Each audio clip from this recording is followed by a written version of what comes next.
سعی کنین شاهین صاحب فیلمش را سعی کن. شاهین صاحب مقبول سعی کنین. تو کیستی؟ سعی کن جوانی را چیکار هستی که میخوای درمنده را رقم پس بزنی؟ شده. ببین کلا اکشن. واه واه واه نام خدا.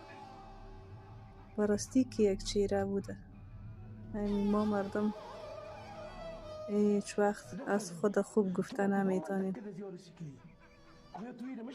چقدر باز در پالویش عادل بوده، بیادر خیانتش برداشت کرده نمیتونه. سعی که تو من خودم به شاهین صاحب احترام دارم. شاهین صاحب یک شخص بسیار خوب است، وطن دوست، یک بچه فیلم موفق، یک کمدین موفق. سعی کنه یک دیالوگش میگه برو زنچو بیادر خدا میگه بیادر هم یک بیادر بدرنگ.